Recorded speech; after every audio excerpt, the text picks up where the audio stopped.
Hello बच्चों, कैसे हो? आई होप सब मजे में होगे। आज हम लोग मैट्रिसेस के कुछ क्वेश्चंस करने वाले हैं। देख रहे हैं कुछ क्वेश्चंस, इंपॉर्टेंट क्वेश्चन जो नॉर्मल तौर पे बच्चों को इसमें दिक्कतें होती हैं, और वो क्वेश्चंस नॉर्मल तौर पे हमको मेंस में, कभी कभी एडवांस में, मेंस में मोस्टली एडवांस में कुछ क्वेश्चन अलग टाइप के आते हैं। ठीक, तो हम उन टाइप के अलग अलग क्वेश्चंस को अलग अलग वीडियो में करेंगे। आप लोग उनको देख के उनकी प्रैक्टिस कर सकते हो। बाकी हम लोग थ्रू व्हाट्सएप कम्युनिटी आप लोग को प्रैक्टिस के लिए और भी क्वेश्चंस डे बाय डे भेजते रहेंगे। ठीक है, तो देखते हैं हमारे पास क्वेश्चन क्या है। क्या कहता है कि एक P3x3 की मैट्रिक्स है 100310931 एंड Q है, जो Q के जो एलिमेंट है वो स्मॉल QIG से रिप्रेजेंट किए जा रहे हैं। B2 3x3 matrices such that, क्या दे रखा है ना, Q minus P power 5 is equal to I3। ठीक, अपने पास P मैट्रिक्स दिया हुआ है, P के पावर 5 निकाल सकते हैं। फिर I3, I मतलब आइडेंटिटी मैट्रिक्स। हमें बताना क्या, Q21 Q31 Q32, मतलब हमको बेसिकली क्या कह रहा है, Q मैट्रिक्स निकालना है। Q मैट्रिक्स निकालने के लिए हमें P5 निकालना पड़ेगा, I तो पता ही होता है, और फिर उनकी वैल्यू, वो जो वैल्यू पुट करके हमें सॉल्व करना है। तो निकालने की कोशिश करते हैं। ठीक है, अगर हम लोग देखते हैं P को, तो P अपने पास क्या लिखा हुआ है, 139013001। अगर इसको आप ध्यान से देखो तो मैं इस P को ऐसे लिख सकता हूं, 0390100010010। ठीक है, दिख रहा है? P आपको आइडेंटिटी मैट्रिक्स के साथ दिया हुआ है। ठीक है, दिया हुआ है, क्लियर दिख रहा है? अब ये तो P हुआ हमारे पास।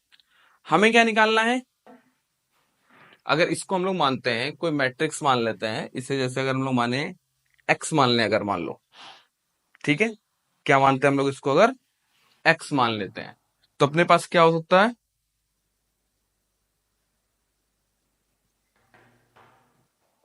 क्या दिख रहा है, ये यहां पर प्लस के साइन। ठीक, तो P के पावर 5 अगर हमको निकालना हो, मान लो, तो P के पावर 5 अगर हम इसको X मान लें और ये I है, तो अपने पास क्या हुआ, X plus I to the power 5, X plus I to the power 5, ये हुआ P के पावर 5 की वैल्यू। ठीक है, तो P के पावर 5 की वैल्यू अगर आप लोग देखो, ये आप लोग binomial theorem, binomial extension chapter class वाले 11th वाले बच्चों ने, जो 12th में वो पढ़ चुके होंगे, और जो 11th में उन्होंने शायद किसी स्कूल में अगर पढ़ाया गया होगा कहीं, अदरवाइज वो अभी नहीं पढ़े होंगे। ठीक, तो बाइनोमियल थ्योरम करके एक चैप्टर है, बाइनोमियल एक्सपेंशन, उसमें हम लोग पढ़ेंगे। ठीक है, तो बाइनोमियल एक्सपेंशन के बारे में इसमें क्या होता था अपने पास, बाइनोमियल एक्सपेंशन अपना कैसे होता था, अगर कोई भी a plus X to the power n के फॉर्म में लिखा हुआ है, तो क्या होता था, NC0 a to the power n x to the power 0 plus NC1 a to the power n minus 1 x to the power 1, ऐसे ऐसे हमारा होता था। ठीक है, मतलब कि जो पहला टर्म होता है उस पे हाईएस्ट जो पावर होती है वो होती है, और फिर ये इस पे सबसे लोएस्ट, इस पे बढ़ती जाती है, और इस पे ऊपर वाले पे कम होती जाती है। ठीक है, तो इसका हम लोग यहाँ पर यूज कर लेते हैं। कैसे यूज करेंगे, हमें x की वैल्यू पता है और हमें i की वैल्यू पता है। अगर p के पावर 5 का हम लोग इस पे लगाते हैं, तो अपने पास क्या होगा, x है। ठीक, तो पहला देखोगे NC0, NC0 की वैल्यू 1 हो गई, a to the power n मतलब कि a मतलब कि x, x to the power n, x to the power n का मतलब क्या हुआ, x टू द पावर 5। ठीक है, और फिर x to the power 0, x to the power 0 का मतलब हुआ x की, sorry, a to the power n। ठीक, ये देखो, हम इसको अगर ऐसे ही लिख लें सिंपल, कंफ्यूजन ना हो, x और i, x और i। ठीक, तो अगर अपने पास क्या है, पहला टर्म है x है, तो x के पावर क्या हो जाएगा अपने पास n, ठीक, मतलब x के पावर 5। फिर i है i टू द पावर 0, ठीक, तो i टू द पावर अगर हम लोग 0 करते हैं तो वहां पर हमारे पास वैल्यू क्या हो जाएगी, ठीक है। अब ये इसको हम लोग इस तरह के फॉर्म में एक्सपेंड करते हैं तो आपके पास क्या होगा, ये 5c0 x to the power 5 और ये हो गया आपका i to the power 0 plus 5c1 x to the power 4 i to the power 1 plus 5c2 x to the power 3 i to the power 2 plus 5c3 x to the power 2 i to the power 3 plus 5c4 x to the power 1 i to the power 4 plus 5c5 x to the power 0 i to the power 5। ये हमने expand कर दिया basically, ठीक है। अब यहाँ पर हमें क्या दिख रहा है, x to the power 5, x to the power 4, x to the power 3, x to the power 2, x to the power 1, ठीक। Basically x to the power 1 तो हमारे पास ये हो गया। हमें x स्क्वायर, x के पावर 3, x के पावर 4, x के पावर 5 इनकी वैल्यूज निकालनी है बेसिकली हमें, ठीक है। तो इनकी वैल्यूज निकालते हैं, इनमें पुट करते हैं, क्योंकि ये i है, i इनका आइडेंटिटी मैट्रिक्स है, तो इनके आइडेंटिटी मैट्रिक्स की वैल्यू आप लोगों को पता, ठीक है। तो इसमें कोई ऐसी दिक्कत की बात नहीं। अपने पास जो है वो है x square, x cube, x power 4, x power 5 की वैल्यू निकालनी है, ठीक है। तो निकालते हैं। अगर हम लोग x की वैल्यू हमको पता ही है, एक्स स्क्वायर की वैल्यू निकालते हैं, तो एक्स स्क्वायर की वैल्यू अपने पास क्या हो गई, 0 3 9 0 0 3 0 0 0, ठीक है। और फिर ये हो गया 0 3 9 0 0 3 0 0 0, ठीक।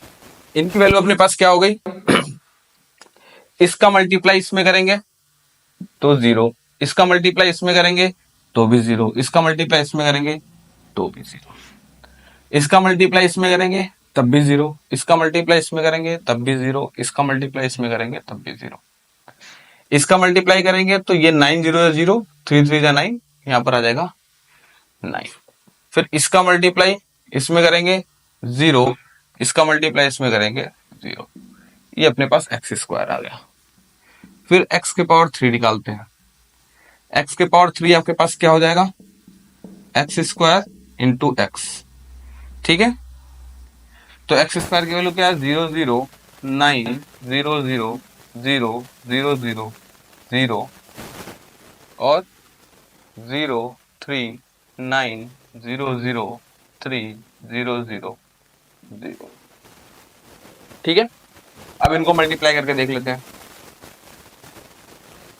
इनको अगर मल्टीप्लाई करते हैं तो आपके पास क्या मिलेगा, इस पूरे का मल्टीप्लाई इसमें करेंगे 0, इस पूरे का मल्टीप्लाई इसमें करेंगे 0, इस पूरे का मल्टीप्लाई इसमें करेंगे 0, इस पूरे का मल्टीप्लाई इसमें करेंगे 0 0 0 0 0 0, क्या मिल गया आपको, 0। अब जब x के पावर 3 वैल्यू अगर हमको 0 मिल गई है तो बालक अगर हम x पावर 4 या x पावर 5 निकालेंगे तो भी वैल्यू हमको सारी नल मैट्रिक्स से 0 ही मिलना है। तो इसकी वैल्यू x के पावर 4 और x के पावर 5 के बराबर, ठीक है। तो हमें किस चीज की वैल्यू मिल गई, x के पावर 4 की, x के पावर 5 की, x के पावर 3 की, x के पावर 2 की, और x की वैल्यू हमको पता है। अब क्या करना है, सिंपली इन वैल्यूज को इनमें लाके पुट कर देना। 1 मिनट इसको नोट कर लो, फिर हम लोग आगे करते हैं।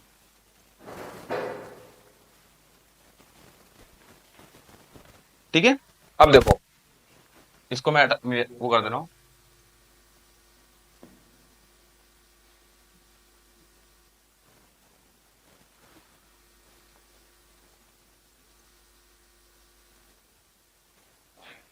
देखते हैं अपने पास क्या है P5, तो P5 की जगह क्या है 5C0 x to the power 5, ये तो भाई x टू द पावर 5 0, ये भी 0 हो जाएगा और पूरा ये भी 0 हो जाएगा। आपके पास बचा 1 2 3 4, ये टर्म बचा। अब 5C2 5C2 5C3 5C4 इनकी वैल्यूज निकालनी है, ठीक। तो 5C2 की वैल्यू क्या हो गई आपके पास, आपके पास फॉर्मूला होता है, कौन सा फॉर्मूला होता है? एनसीआर, एनसीआर का फॉर्मूला, ठीक, परम्यूटेशन एंड कॉम्बिनेशन जो आप लोग पढ़ोगे तो वहां पर आपको फॉर्मूला, ये फॉर्मूला देखने को मिलता है। ठीक है, इस फॉर्मूले में आपके पास क्या होता है बेसिकली, अगर आप देखो n factorial upon n factorial n minus r. ठीक, अब क्या हुआ अपने पास एन फैक्टोरियल,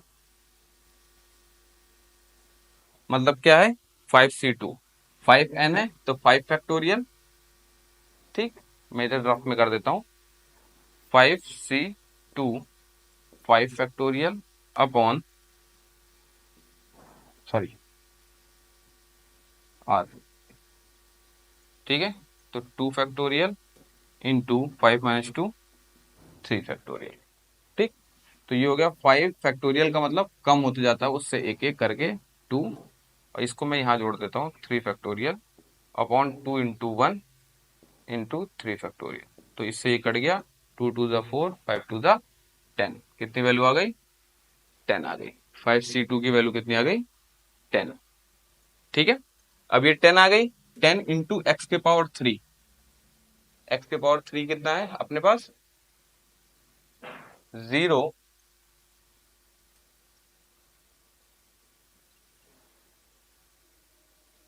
एक्स के पावर 3 की वैल्यू, अच्छा एक्स के पावर 3 की वैल्यू अपने पास 0 आ गई थी ना, x power 3, x power 4, x power 5, इन सब की वैल्यू 0 आ गई थी, तो ये भी तो 0 ही हो गया, 3 3 का निकाल दिया हमने। चलो कोई नहीं, 5c3 देख लेते हैं। तो 5c3 आपके पास कितना हो जाएगा, यहाँ पर अगर मैं 3 रख देता हूँ, 3 3 फैक्टोरियल 2 फैक्टोरियल, बात वही बनेगी, 3 से 3 कट जाएगा और 10 आ जाएगा आपके पास। ठीक, तो एक्स के पावर 3 0 0 9 0 0 0 0 0 0, ये आ गया 5, 5c4, 5c4 की वैल्यू हम लोग देखेंगे तो आपके पास कितना आ जाएगा? 5। ठीक है, कितना आ जाएगा आपके पास? 5। तो ये 5 हुआ, तो x की वैल्यू कितनी है आपके पास? x की वैल्यू ये है 0 3 9 0 0 3 0 0। ठीक है, ये आपके पास क्या आ जाएगा? 5 की वैल्यू आपको देखने को मिल गई। क्लियर? अब इसके साथ साथ बगल में अगर आप देखोगे तो आपके पास क्या बच रहा है? लास्ट वाला टर्म। ठीक, तो लास्ट वाला टर्म अगर आप देखते हो तो यहां पर 5c5 है, x के पावर 0 है, i के पावर 1 है, x के पावर 0 नॉर्मल, तो यहां पर वैल्यू आ जाएगी आपकी i की 1 0 0 0 1 0 0 0। ठीक है, 5c5 की अगर आप वैल्यू निकालते हो, मैं यहाँ पर आप देखो, ध्यान से देखो, जैसे इसी क्वेश्चन में मैं करता हूँ, ये मैंने 5c5 कर दिया, ये आपके पास फैक्टोरियल, 0 फैक्टोरियल की वैल्यू 1 हो जाती है। ठीक, तो ये कट गया, इनकी वैल्यू कितनी आ जाती है? 1 के बराबर, तो ये 1 हो जाता है। ठीक है, तो कंफ्यूज मत होना कि सर ने ये तो बताया नहीं, डायरेक्ट कर दिया, तो इसकी वैल्यू 1 हो गई, ये भी 1 हो गया, और आई की वैल्यू आपको यही होती है। ठीक, इसी की पावर 0 है तो उसकी वैल्यू 1 होती है। क्लियर है, कोई दिक्कत? ये हो गया p के पावर 5 की वैल्यू आप निकालोगे तो ये पूरा का पूरा 0 0 0 0 90। ठीक है, 0 0 0 15 0 0 45 15 0।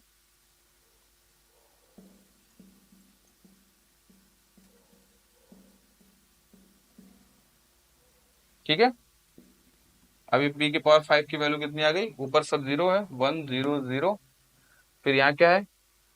15 1 0, और ये कितना? 90 प्लस 45 कितना हो गया? 135। 0 15, ये हो गया 15, और ये हो गया, ये मिल गई हमें p के पावर 5 की वैल्यू। अब जब p के पावर 5 की वैल्यू मिल गई तो हमें ये निकालना है, इसको यूज करके हम लोग लिख सकते हैं Q is equal to I plus P power 5, तो Q is equal to I की वैल्यू कितनी हो गई? 1 0 0 1 0 0 0 1 प्लस P पावर 5 की वैल्यू कितनी है? 1 15 1 35 0 1 15 0 0 1। अब Q की वैल्यू यहां से जोड़ता हूं, कितनी आ गई? 2 0 0 15 2 0 1 35 0, ये Q की वैल्यू आ गई। बस, सिंपल। ठीक, यहाँ पर नई जो चीज दिखी है वो आपको क्या मिली जानने को, अगर जिन बच्चों को नहीं पता था या तो वो अपने पास ये चीज, ठीक है, बाइनोमियल एक्सपेंशन। ठीक, तो ये माइंड में हमें रखना चाहिए, क्योंकि मैथ में सबसे बड़ी दिक्कत चीज क्या होती है, दिक्कत इन द सेंस जहां जिस वजह से मार्क्स कम आते हैं बच्चों के, कि हमें जो बेसिकली मैथ में कहीं का चैप्टर, कोई सा भी चैप्टर, उसमें कोई सा भी क्वेश्चन पूछ लेता है। मतलब उसमें कोई सा क्वेश्चन इन द सेंस, मतलब कोई सा भी फॉर्मूला यूज हो रहा होगा, 6 से लेके आपकी अभी तक की मैथ जो भी आपने पढ़ी है, कुछ भी। ठीक, तो ये क्वेश्चन को देख के माइंड में आना चाहिए। ठीक है, तब यहां से देखिए हमें ये फॉर्मूला चाहिए, तो यहां से अगर हम लोग देखना चाहें, Q21 की वैल्यू, Q21 की वैल्यू 15, Q31 की वैल्यू, Q31 की वैल्यू 135 और Q32 की वैल्यू, ठीक है, Q32 की वैल्यू आपको क्या मिल गई? 0। अरे ये 15 है ना, बहुत गलती हो रही है।